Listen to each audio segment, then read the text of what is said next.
This is the Jeep Grand Cherokee Trailhawk. Mechanically, it's very similar to the Grand Cherokees we've had for a while, but the Trailhawk version is specifically designed as their off-road model.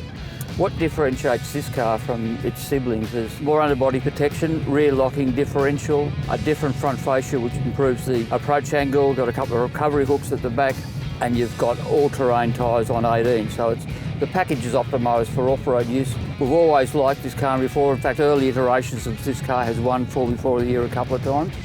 So it'll be interesting to see how this one goes.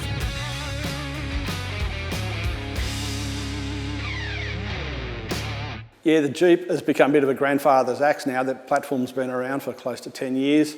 It's had different engines and transmissions and drive systems in it, so it's well proven, well set up.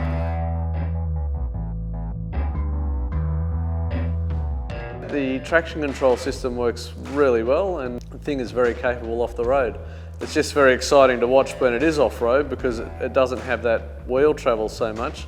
It lifts wheels left, right and centre, and yeah, it's a pretty funny feeling in there. It's a VM Motori 3 litre diesel V6, plenty of get up and go. Works well with that 8-speed ZF transmission. Great package there. It's got some decent all-terrain tyres on it, a little bit more ground clearance and some extra underbody protection, which it really needs, being full independent suspension. The Jeep Grand Cherokee Trailhawk's been a bit of a revelation. I mean, the hill descent control is probably the best in the business. You can adjust the speed to 1 kilometre an hour, 2 kilometres an hour, and you can just crawl down any steep terrain whatsoever.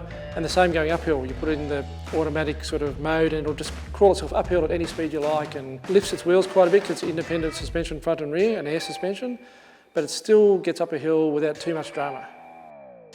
Because it's based on a Mercedes-Benz SUV platform, the on-road handling is very good. It's the best driver's car there. If you like, a car that handles and steers really nicely and is good to drive quickly, it's probably the pick of them.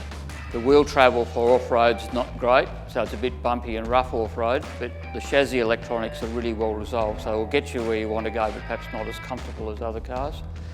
Like the Discovery, it's got height adjustable suspension, and when you jack it up to the higher off-road settings, it's very rough and the suspension bangs and crashes, which is annoying, but still gets you where you're going.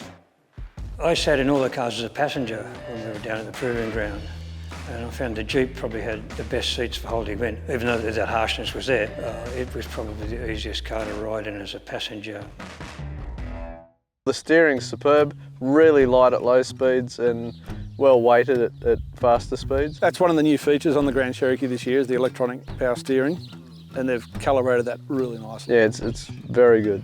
I think it's pretty good value, actually. Yeah, you get a lot of car for the value there. It's got nice seats in it, it's got all the mod cons and features in there. It's great on fuel too, that's another positive we missed. Good fuel. Yeah, well, we've only done that one complete fuel check. It was the best. Is there much bar work available for it? You can get bull bars for it and side steps. You get rear bar for it. Roof racks, all that. You get roof racks, yeah. That basic platform's been around for 7 years now, so it's fairly well served for aftermarket stuff. You don't see a lot of them tricked up though, do you? No.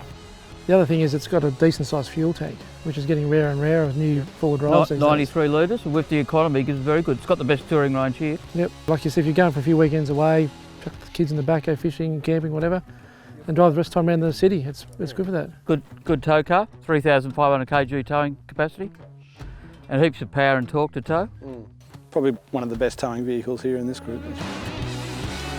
Good value for money, lots of equipment, well sorted out, good engine, nice gearbox, technically very refined. And going downhill, no matter how steep, it is one of the most effective hill descent control systems that I've ever used. It's fabulous. Yeah, I enjoyed this vehicle in lots of ways. I guess I like Jeeps, and yeah, it's a good package.